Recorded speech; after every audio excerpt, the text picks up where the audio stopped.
It's Saints' Day in the village of Borșa, and so many people are coming to the church of St. Constantine and Elena that the service has spilt out across the hillside.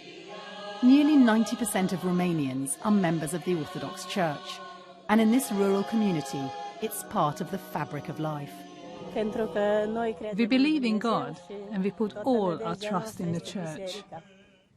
With such devotion, the church in Romania has been expanding fast. Thousands of new churches are being built and refurbished, and for this the state provides much of the money. In the capital, Bucharest, soon to tower over the vast palace of the former communist dictator Ceausescu, they are even building a new cathedral on prime land donated by the government. It's wrong if the church spent public funds to build this huge cathedral. Unfortunately, in many cases, politicians give a lot of public funds to churches, and in exchange, the priests support some of the politicians in the electoral campaigns. On the streets, it's not hard to find young people who are discontent with the church.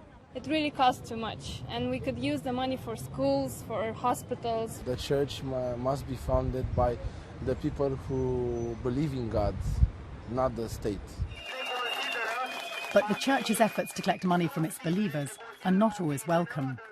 In this village, it caused uproar recently when the bishop wanted funds for building projects. The priest in Raviga refused to collect money from his hard-up parishioners.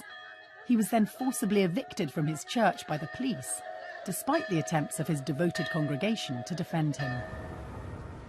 The Patriarch's Palace here in the centre of Bucharest is where the head of the Romanian Orthodox Church is based. They have a reputation for secrecy. We've tried to get them to answer questions on their wealth and influence on several occasions, but they've refused to give us an interview. But we were able to speak to one government department that gives over $130 million a year to the church. The minister there believes they're righting an historic wrong. During the communist era and the time before it, the church had almost all of its properties confiscated. I don't think that the church would mind if we stopped this state funding. But if we did, then we'd have to give back all the properties that it had lost. With Romania in the economic doldrums, for many the Orthodox Church is a continuing source of strength.